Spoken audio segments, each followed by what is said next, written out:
Hello students. Plant morphogenesis unit हमने start करी थी और बहुत सारे टॉपिक्स हमने कवर करे हैं। लास्ट लेक्चर हमने ऑक्सिन देखा था लास्ट लेक्चर में, जिसमें हम मतलब प्लांट ग्रोथ हार्मोन्स के बारे में पढ़ रहे थे और ऑक्सिन हमने कवर किया था। और आज हम जिब्रेलिन्स के बारे में पढ़ेंगे, सेकेंड प्लांट हार्मोन। जिब्रेलिन्स के बारे में पढ़ते हैं, इसकी बेसिक इंफॉर्मेशन और क्या इसके फिजियोलॉजिकल इफेक्ट्स होते हैं प्लांट में। देखो, जिब्रेलिन्स को डिस्कवर किसने किया था? एक साइंटिस्ट थे जिनका नाम था क्यूरोसावा। ठीक है, इन्होंने डिस्कवरी की थी कहाँ पर? जापान में। कैसे हुई थी इसकी डिस्कवरी जिब्रेलिन की? एक फंजाई है जिसका नेम है जिब्रेला फ्यूजिकोराई, इससे डिस्कवर किया गया था जिब्रेलिन को। अब ये जिब्रेला फ्यूजिकोराई का नाम जो है ये फ्यूसेरियम फ्यूजिकोराई हो गया है।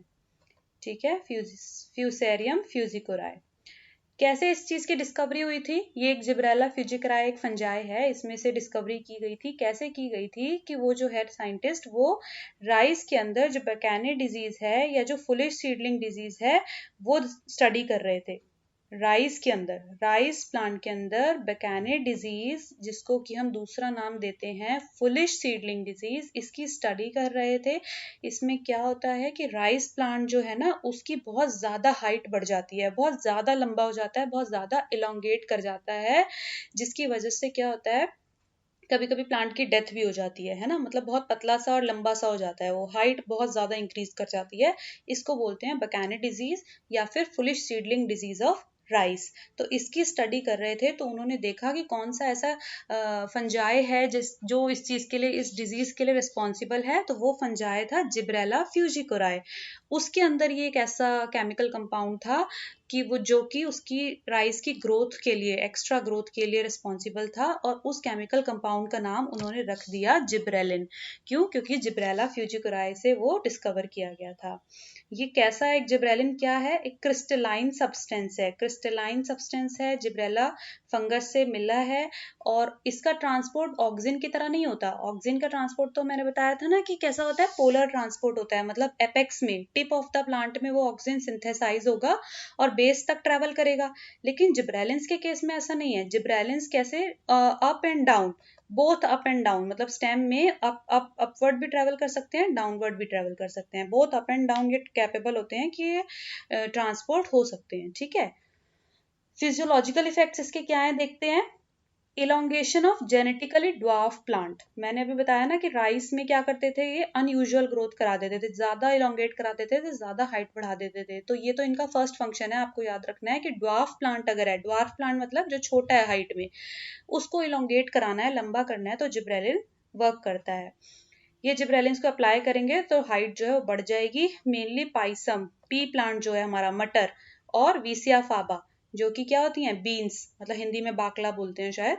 तो उस इन प्लांट्स के जनरली यूज होता है। एग्जाम्पल आप दे सकते हैं मतलब अपने नोट्स में।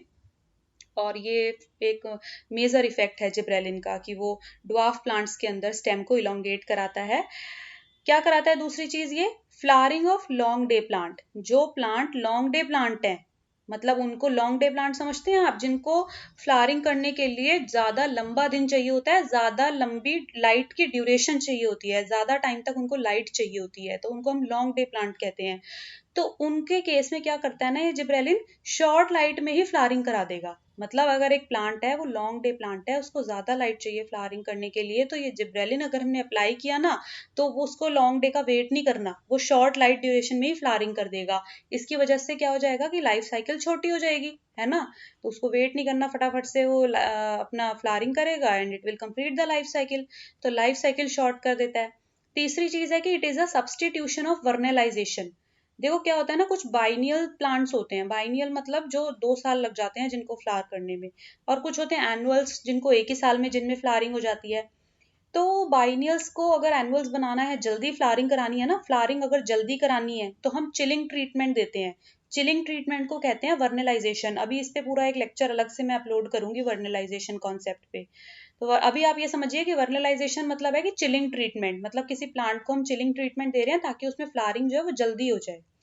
तो वो चिलिंग ट्रीटमेंट जो है, वो वर्नलाइजेशन जो है, उसका सब्सटीट्यूशन है ये जिब्रेलिन। मतलब आप उसकी जगह पे जिब्रेलिन अप्लाई कर सकते हैं, तो आपका जो बाइनियल प्लांट है वो एनुअल बन जाएगा, आपको वर्नलाइजेशन की जरूरत पड़ेगी ही नहीं, मतलब उसको चिलिंग ट्रीटमेंट देने की जरूरत ही नहीं है अगर आपने जिब्रेलिन से ट्रीट करा दिया तो।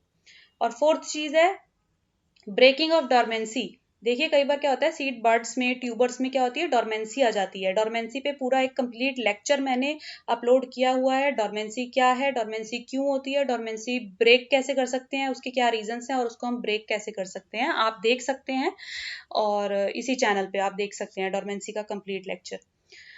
तो ब्रेकिंग ऑफ डॉर्मेंसी में भी ये जिब्रेलिन हेल्प करता है। कैसे हेल्प करता है कि ये जिब्रेलिन जो होता है ना ये कुछ ऐसे क्या बोलते हैं एंजाइम्स को सिक्रीट करता है जिसकी वजह से सीड हमारा जर्मिनेट करने लगता है। तो आप ये दोनों पॉइंट एक ही पॉइंट में लिख सकते हैं कि डॉर्मेंसी को जो है ब्रेक करता है यानी कि सीड को जर्मिनेट कराता है।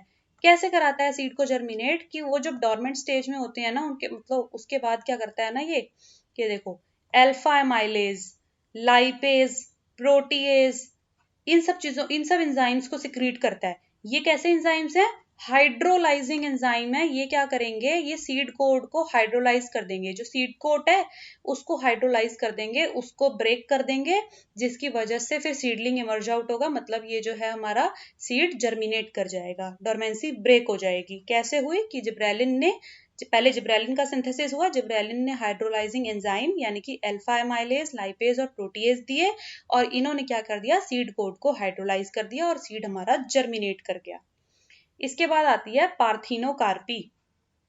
पार्थिनोकार्पी आपको पता है ना कि पार्थिनोकार्पिक फ्रूट्स बनाते हैं, ठीक है। पार्थिनोकार्पिक फ्रूट्स का जो फॉर्मेशन हो रहा है, पार्थिनोकार्पिक फ्रूट्स जो हैं वो होते हैं जो कि विदाउट फर्टिलाइजेशन डेवलप हो रहे हैं, है ना। और ज्यादातर कैसे होते हैं वो सीडलेस होते हैं। पार्थिनोकार्पिक फ्रूट्स विदाउट फर्टिलाइजेशन जो डेवलप हो रहे हैं उनको बोलते हैं हम, और सीडलेस होते हैं ज्यादातर। मेनली इनके एग्जांपल्स हैं पाइनएप्पल, बनाना, ऑरेंज।